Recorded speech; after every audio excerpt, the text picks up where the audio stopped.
cerebellum, and that's called the tentorium cerebelli. So just think of a tent covering the top, and that's also dura mater. Other sinuses, there's one in the top, in the sagittal vein, so superior sagittal sinus, then one down below that. Pull the two hemispheres apart, look down, you'll see another vein down, huge vein down below. That's the inferior sagittal sinus. They come together at the back with the transverse sinuses at an area called the confluence, where that just means everything's coming together, kind of mixing together. So you got transverse sinuses, and then you have these other sinuses that are kind of weaving around. Got a big, large sinus by the pituitary, the optic chiasm, called a cavernous sinus. You've got ones that are winding by the petrous portion of the temporal bone, so they're called petrosal sinuses. And then when they get kind of S-shaped, they're called sigmoidal sinuses. So got a lot of different sinuses that will be moving venous blood out of the brain area and then into primarily the internal jugular vein, but also into the vertebral veins. So cavernous sinus up here in the area of the pituitary gland. Another picture is somebody very skillfully has removed the brain but left the dura mater intact. So you see the falx cerebri.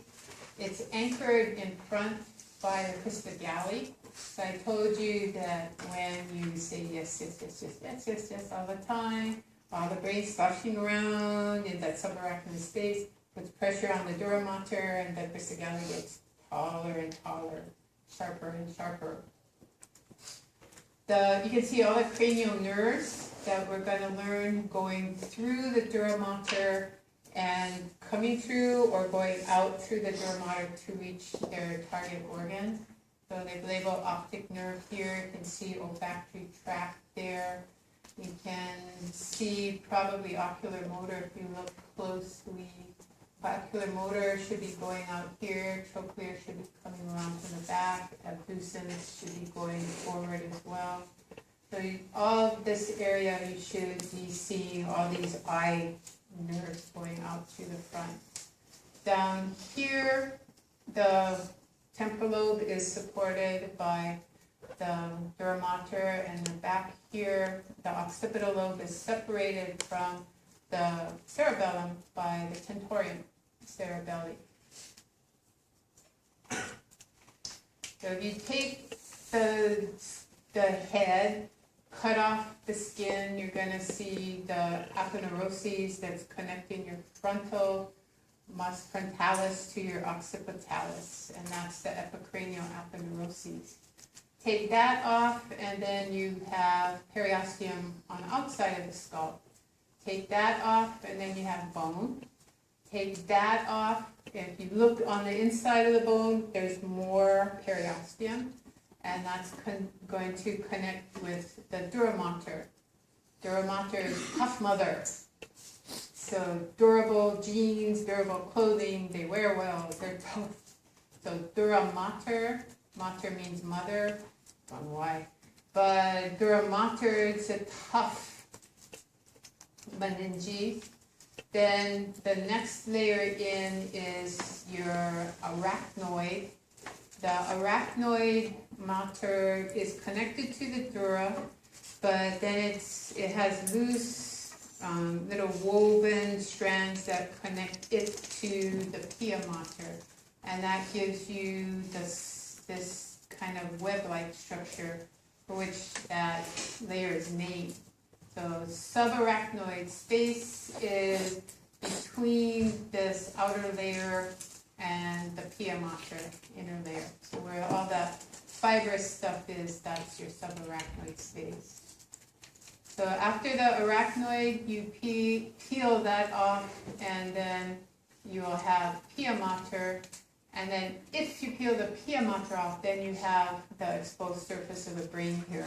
So this is labeling this area here where you see all the gyruses and the sulcuses as cerebral cortex and pia mater.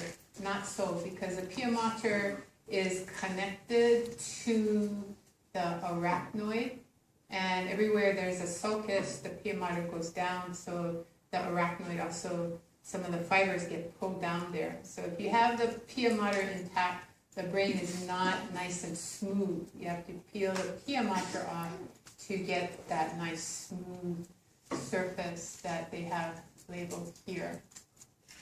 So along with the pia, you're going to get blood vessels going down into these sulcuses. So blood vessels go down into the sulcus, pia mater goes down into the sulcus, and so you're not going to have a smooth surface there until you remove the pia mater. So cerebrospinal fluid, you get it by passing things from the blood to the astrocyte, from the astrocyte then to the ependymal cells. These ependymal cells in certain areas where there's a lot of blood vessel, a lot of capillaries, that's called the choroid plexus. Choroid means highly vascular.